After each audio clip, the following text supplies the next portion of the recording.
Welcome to Nacho Fitness Coach, the podcast where we focus on what actually matters and let go of everything that doesn't. We talk workouts, food, mindset, and health without turning fitness into your full-time job. Because you have a life outside of the gym. And your body deserves better than extremes. I'm Kaylee. I'm Sarah. Alan's already laughing. And this is Nacho Fitness Coach. Okay, so we did a thing, and no, it's not another bad idea from Kaylee. Debatable, but this time it turned out amazing. We made downloadable guides from Nacho Fitness Coach. They're the perfect mix of fitness-ish and unfiltered chaos. Here's what's inside. The Crap Fitness Told You, the No BS Myth-Busting Guide, Quit Being a Little Bitch, the 30-Day Challenge to Build Habits, Workouts that don't suck, fast workouts that don't make you miserable, and Feed Yourself, damn it, a simple meal plan for real people. And because we know you love options, boom, bundles. The half-ass option, the BS-free basics, and our crown jewel, literally everything you need except willpower. Find them all at nachofitnesscoach.com. Download instantly, print them, tape them to your fridge, whatever works. Or just let them collect digital dust like everything else you've ever downloaded. We don't judge much. So Kaylee. What? You know, there's this game that you can buy. Well, it's not really a game. It's called Table Topics. Okay. And we have like the original series of cards at our house. It's fun, you know, and that's kind of where I've gotten the inspiration. For these little openers. They're just meant to be general conversation starters. Yeah. They're fun. Like we've used them for team events, like for work or for family or whatever. They're just meant to break the ice. And we need our ice broken.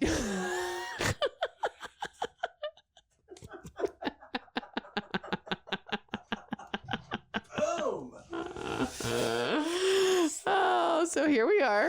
I got one picked out for you for today. So what's a moment you look back on and think, why did no one stop me?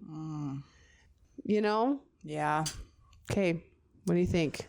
Oh, I think the obvious answer, is just the entire decade of my 20s. Well, for maybe most people, it's like, why?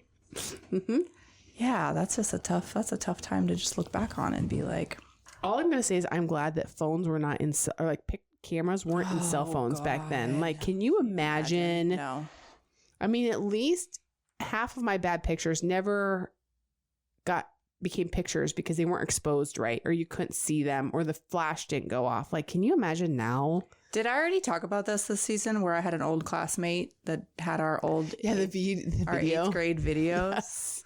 It's a little blast from the past. And it's so funny because videos were so shitty back then. Oh, yeah. And like the audio, you can barely tell what anybody's saying. It's so funny to look back on it. How the times were different. Yes.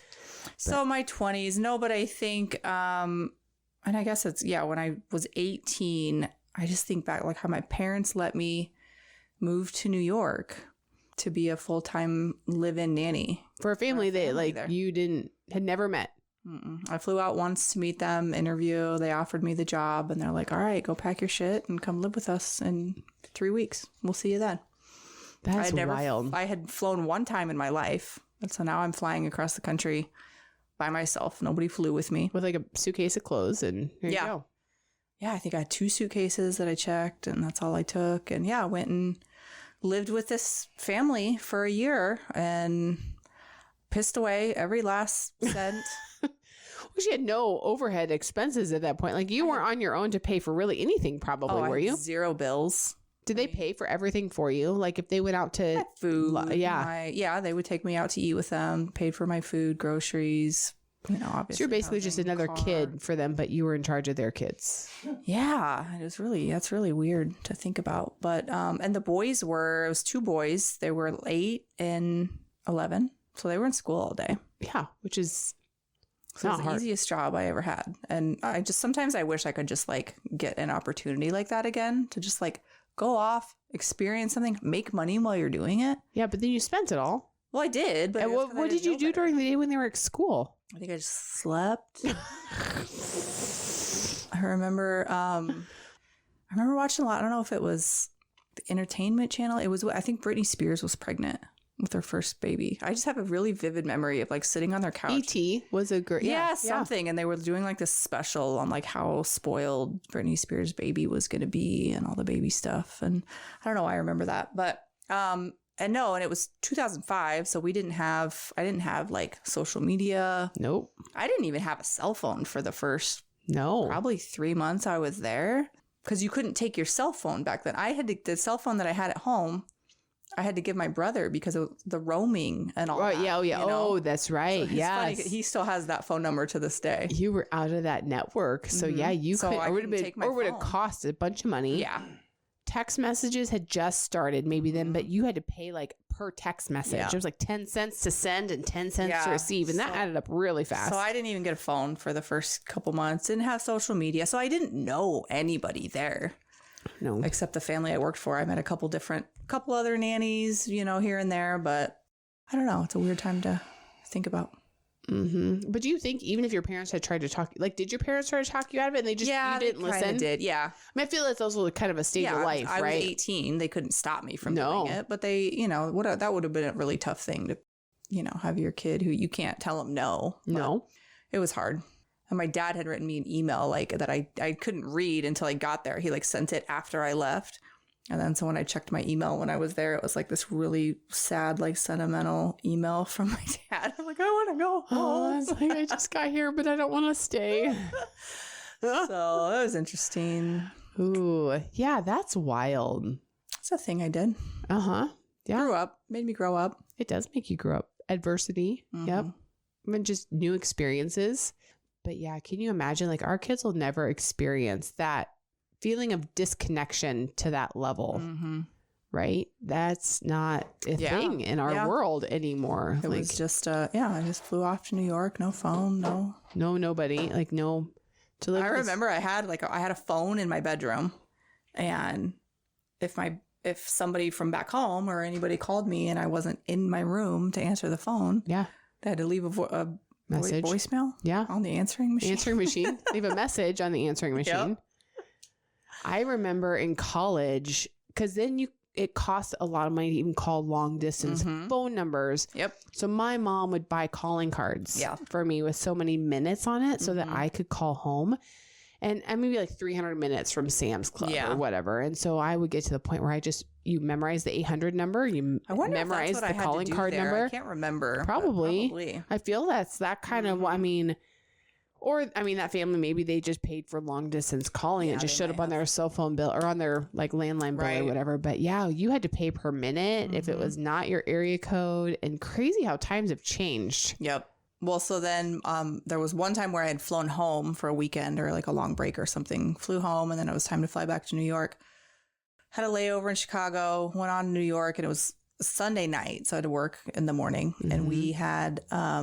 I think it was weather. For some reason, we couldn't land in White Plains. Sure. So the captain or whatever gets on and says, we are diverting back to Albany. I'm 18, 19.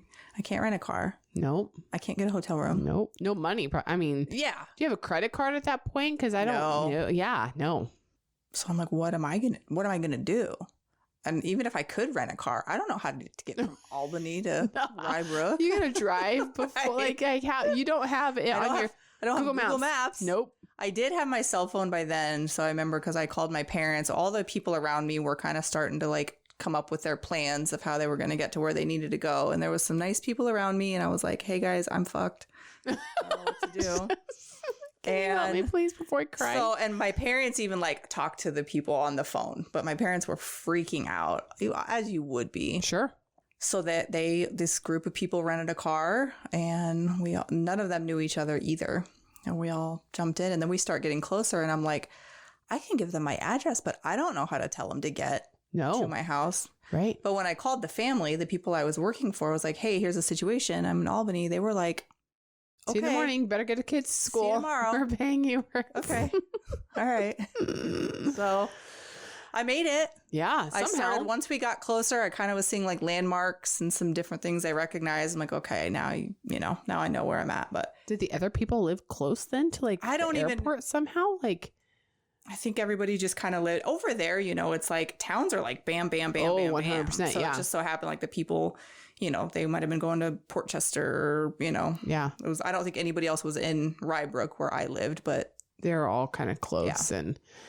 That's wild. Well, and even too back, it's always really expensive too, and not always an option to get a one-way rental car. Right. Too, so it's a lot of times it's, they're expecting the take and the drop off at the same ones. You're like, nope, it's a one-way. Yeah. I mean, the family I worked for was very nice. They weren't mean people, but there was like, I was working for them. I wasn't, you know. Yeah. Well, yeah. And it just, it was definitely something where they were paying you to do a job. Yep. You were there but it's cool because it's just one of those situations where it's like people are generally good, 100%. All those people that I hopped in a car with, Yeah. They got me where I needed to be. And do you wonder what they all went off to do? Where are they at? Where are they at? Maybe so if you're listening, 20 years ago, did you drive Kaylee from Albany to... Well, the other thing that was interesting too was it was 2005. So 9/11 was not... Yeah. We weren't too far off from that. And that was interesting about New York is everybody had a story. Oh, I've heard the stories. There. Yeah, for sure. They were really interested to hear like what was my experience as like the Midwesterner that lived a kid in the Midwest. Like what was it like for you? Yeah. They're like, oh, that's crazy. Yeah. I mean, not as crazy as living in New York, but yeah, everybody in New York knew somebody. They were affected. Somebody. I mean, the man that I worked for, he actually was a I don't know. He was a headhunter, basically. Sure. I don't know. Recruiter. So he worked in the city, but he's like, I place people in those buildings. Oh yeah. There was part of my corporate life. I had New Jersey as my territory. So I would fly into New York City. I'd drive across the city and end up in Jersey and work. And I'd stay through the weekends and stuff in the city. And all that started in 2005, 2006, most of 2006. I spent in the city 6, 7, and 8, really. Yeah, it was still very fresh then. Super fresh. I mean, I think when I was there, it wasn't obviously the new tower wasn't built. It was still very much like work in progress. Because there was all kinds of battles to even get it demoed first. So it sat there for years. I remember I was staying in an apartment and I walked to the local Hertz to get to my car, to and from. And there was a fire station I walked by every single time. And I remember it was the 5-year anniversary of 9/11. I walked by that fire station to take, I dropped off the rental car to walk back to the place I was staying. And I'm like, man, yeah, it's crazy. But then the stories that I would hear, because even people in Jersey were affected because how many people live on that side of the river and then they're, working or whatever. Yep. A lady that I worked with, I still talk to this day, communicate with, her husband worked in the towers. He got out and then walked across the bridge over to Brooklyn because that's where she was from, Brooklyn. But no cell phone, no communication. Yeah. You're sitting there and you don't know if they got out, if they were in. It's crazy. It was wild, the stories, for sure. So, all right. What's this episode about? Well, I mean, it's been out now for a little while, but in January of 2026, so earlier this year, there was a new food pyramid that came out that kind of flipped the old food pyramid really kind of upside down, but in it moved back away from my plate. So we always had the food pyramid. That's what I remember from our childhood. It was the food pyramid, right? And I feel like that was there for a long time. And then they kind of switched to my plate. And I feel like we even did a whole episode. I think we did. On kind of the different versions of, healthy eating guidelines. Yep. And so I feel like it's been really interesting, watching people's reactions, once this got introduced, because, there were some people that were, what's wrong with the old food pyramid or my plate? It was fine, and then there's the camps of people that are like, oh my gosh, thank you. This is what we've been asking for this whole time. Okay. But and then you do it. Well, and then you get some people that are like, we just don't like it because of the timing, this is just a terrible idea in general. We just don't agree with it for one reason or another. So it's been kind of interesting to watch people's reactions. And then you get some people that also read into it of the placement of where the different items are on the food pyramid and putting priority that somehow it's subliminally one at a time. Blim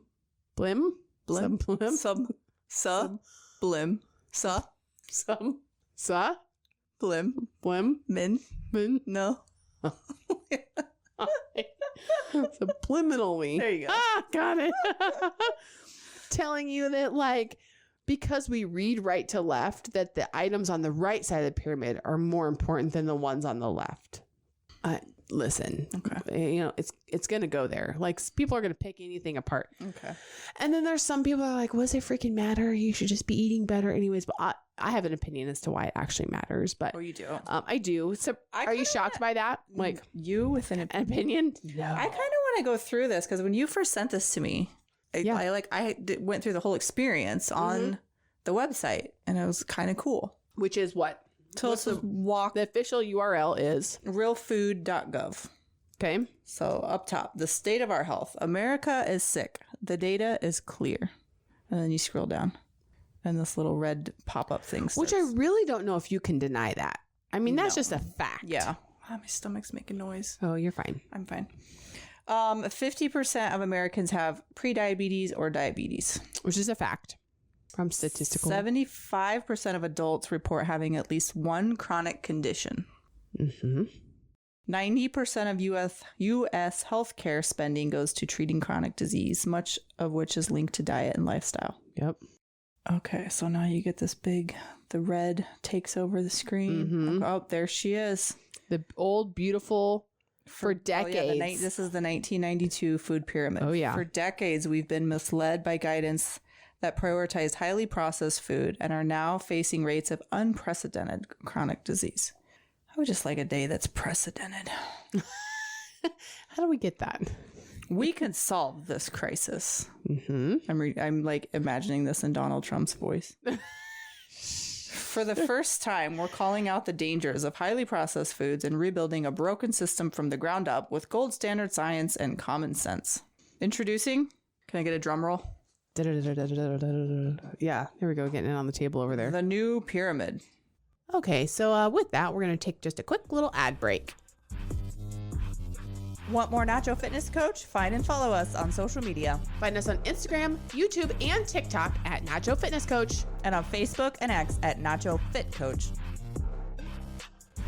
Okay, quick break. We made something we're actually proud of. Downloadable guides from Nacho Fitness Coach. They've got titles only we could get away with. The Crap Fitness Told You, Quit Being a Little Bitch, Workouts That Don't Suck, and Feed Yourself, Damn It. And because we can't help ourselves, we've bundled them too. The half-assed option, the BS free basics, and literally everything you need except willpower. Grab them all right now at nachofitnesscoach.com. Instant download, no shipping, no excuses.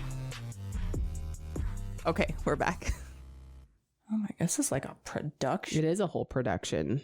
It's a pretty slick looking website, though. So at the top, it's like, okay. Protein, dairy, and healthy fats. I'm still scrolling. So I like this because now it's, top to bottom, right? So it's like top to bottom, but on the left side.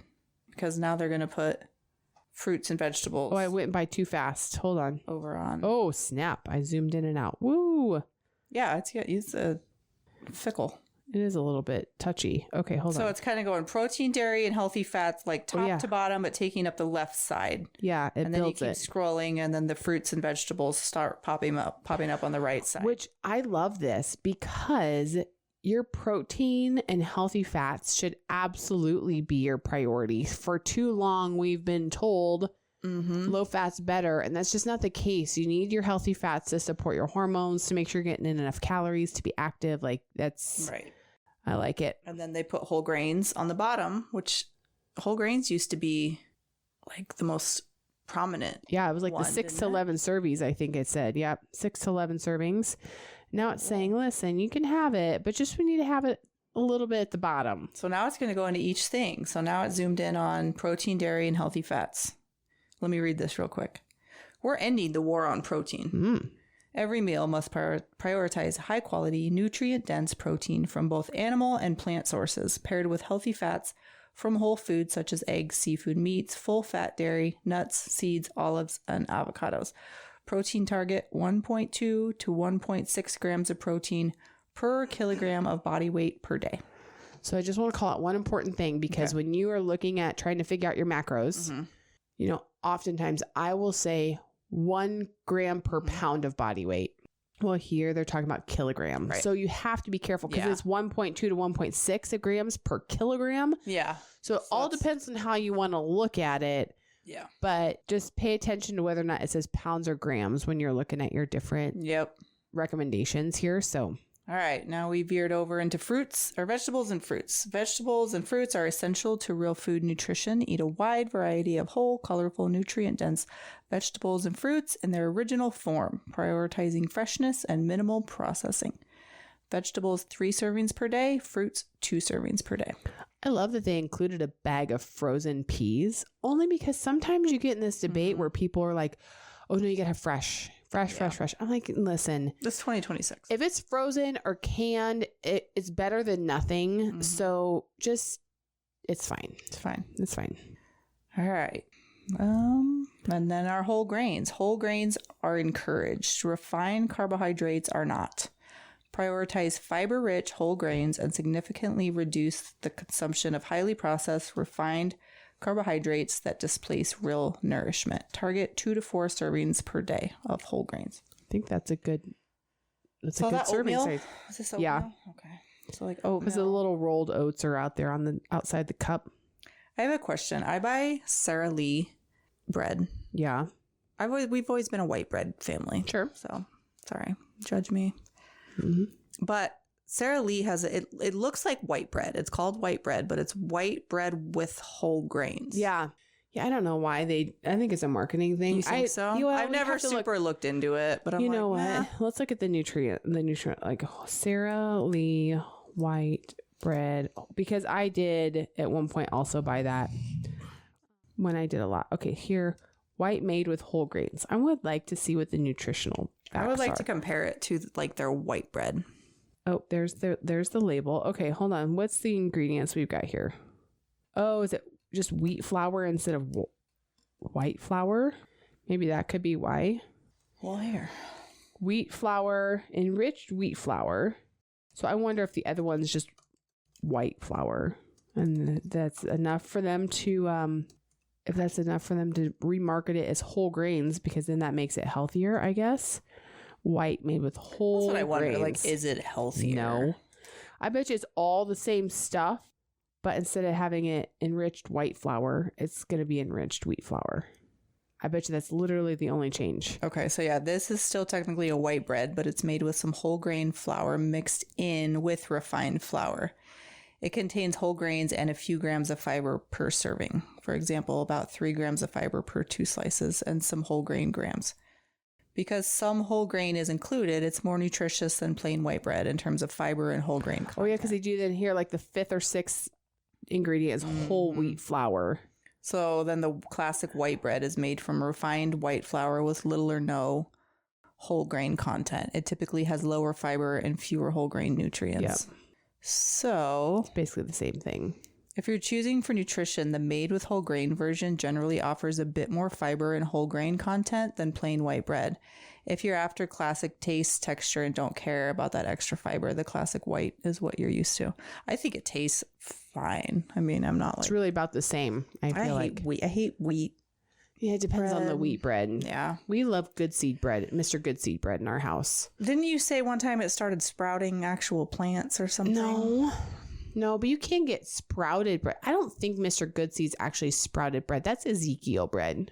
I feel like I remember you talking about your bread growing. No, that's life. sprouted Ezekiel bread, but that's also why you're supposed to keep it in the freezer. Okay. So it also depends on, how you need to store. I had just been meaning to your ask food. you that because I've been buying the whole grain, like the white with whole grains for a long time. Yeah. And I'm just like, what does You it like matter? It's fine. Yeah. So yeah, I mean, it's definitely calling out some very solid statistics, key guidance, new pyramid. So there's some like FAQs down here at the bottom. Hold on. We're not done yet. Oh, you get, okay. Here, keep going. They had more to say. Oh, Our nation is finding its footing again, moving past decades of unhealthy eating and rebuilding a food culture rooted in health, science, transparency, and personal responsibility. So that now is your key guidance. that's my key guidance. Okay. So, here's the deal. Like, people are on different camps about this. And some people have been like, why does it really matter? Just eat what you're supposed to eat anyways. And here's, in my opinion, why I think it actually matters a lot. And that's because our hospitals, our schools, they use this as the gold standard for the foods that they choose to serve to people under their care. So The reason why I feel like this is really super important, and I love that it got flipped upside down, is because now schools are going to have to make different decisions on what they choose to present to our kids, because it's going to have to fall under these guidelines if they want government funding. Right. And so that's why I think it's good. Hospitals are the same way. You know, if they want to receive daycares, anything that's getting like funding, nursing homes, you know, they're going to have to now kind of take all of this into consideration and go and use this under their new guidelines. So it does matter. Whether you think as an adult, it doesn't matter to you, because it may or may not make a difference in the decisions you choose to make, but it does make a difference in. Well, when you think about not everybody has control over their nutrition. No. I guess I never really thought about that. Yeah. That's a huge percentage of our population. Yeah. Kids, elderly, hospitalized, like they go under these guidelines, right? So, and you know, even like people that are on food service programs or like the SNAPs or whatever, you know, like they're also going to kind of dial in some of the guidelines around what you can use to put that for. Because you know what? It really doesn't make a whole lot of sense that you can use that to go get a bunch of junk food. Yeah. That's going to make you have increased healthcare costs, because chances are that's going to get supported by our government too. So that's a whole nother thing. Because then people are like, well, so people, you know, so the children in that family don't deserve to have a birthday cake because their parents are on. I don't know if birthday cake's completely eliminated, but I think they were definitely like cutting back on some of the other things. Right. But yeah, I mean, that is also true too, but it's not like that might be the one thing you might have to spend your own money on. I don't know how any of that works. That's not for us to decide. That's not for us to decide. Nope, it's not. But I think generally speaking, I love it. I think it's great. I think it was much needed. I really was never a huge fan of the My Plate anyways, just because I think it limited some things that were really super important. I love the way that this has been pictured, presented, and I kind of think it's super spot on. So, I have a question. Yes, ma'am. Is sourdough, because it's a weird thing. People like grow it in their kitchens and stuff. It's fermented. It like breathes. And is sourdough healthier? Well, it doesn't have gluten in it. Oh. So if you have gluten sensitivities, or, you know, if you're looking to really kind of make an effort of minimalizing processed food, sourdough doesn't have that processed flour in it. You don't have to worry about the gluten. So it's really popular with people with sensitivities, or if you're just trying to kind of avoid ultra processed. It's so good. It is really good. You know, just ultra processed ingredients in the breads. If you have a tendency to feel bloated after eating bread with wheat in it, all that stuff, sourdough is kind of the way to go. The way to go. Do you remember the old grocery store that was here like 10 years ago? Yeah, Superfoods. Superfoods. They had a bakery. Okay. There with sourdough. They had the best sourdough. Really? Oh my gosh. We would go. It was like before we had kids, and we would go mow down on some sourdough bread. I would get it, and then Jeremy would take it to the office, and we would make the best sandwiches. Oh, I miss that stuff. This sourdough bread is actually really super good. I mean, it's got a little bit of a different kind of flavor to it. The texture is a tiny bit different, but it is really delicious. So that's the whole spiel about sourdough.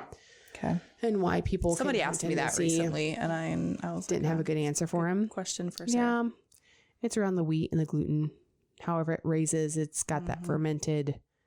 Have you ever seen though, like the jars when people like what it looks like, and people treat it like it's like a starter. Like it's called a starter. Animal. Oh yeah, and because you need it to start your bread. I don't understand how it all works. I've never gotten into sourdough, but you have to like feed your. It's all the bacteria, right? Is it interacting with the yeast? I don't know. I've never made it either. Sourdough starter. Because you have to like get the starter from somebody else. Yes, you do. It's like its own living. It reminds me of like the chain mail you used to get when we were living culture of flour and water that captures the wild yeast and bacteria from the environment. So yeah, I was right there. So isn't that crazy? So that's what actually causes it to all rise, is the yeast, obviously, and like when you're baking breads and stuff. But it reminds me also too of like a SCOBY starter for probiotic or kombucha. Kombucha, yeah. So good. Because that is another thing that you've got to get your SCOBY from somewhere. Is it SCOBY or SCOBY? SCOBY? Oh, it could be a SCOBY. I don't know. Could be. How do you spell it? Whoops. K-U-M-B. K-O-M. K-O-M. Kombucha is fermented tea. It's like a piece of mold. Oh, yeah. It's like a chunk of... How do you pronounce... I always read it as SCOBY. I think there's only one O. There is only one O. Yeah, no, you might be right. But I guess I don't know if I've ever actually heard somebody say it. Rhymes with Loki. SCOBY. That's what it says. Literally. Rhyming words have to end. SCOBY rhymes with Loki. SCOBY. That's not how rhyming works. Well, kind of. Rhymes. SCOBY. Oh, it actually stands for something. Oh, really? Did you know that? No. I thought it was just the name that it's called. It stands for symbiotic culture of bacteria and yeast. Ah. But everyone just says SCOBY and merds on. Weird. SCOBY. Oh, if somebody says SCOBY awkwardly the first time, we've all been there. It's like, well, I didn't even say that. I said Scooby, like Scooby snack. Like a Scooby snack and the dog. That was way wrong. So yeah, symbiotic culture of bacteria and yeast. Well, there we go. Now we learned that. So we learned a lot this episode. We did. I don't know. I give 2 thumbs up. 2 thumbs up. All right, 2 more. To Alan, you got any thumbs for the us? new pyramid. We like it. 3. 3 thumbs. Alan gives it all 3 good. thumbs up. Whole foods, prioritizing proteins and fats, fruits and vegetables. I'm here for it. And then just carbohydrates to your activity level. It's about the easiest way to put it. So, all right, that's it for today. Okay. Until next time. Bye. Thanks for listening. Be sure to head over to our Instagram at Nacho Fitness Coach and let us know how you feel about the topic. Do you love it or hate it? Also, don't forget to hit that subscribe or follow button wherever you're listening. And if you like our podcast, leave us a rating. See you next time. You've been listening to Euphony Innovatives Sonified.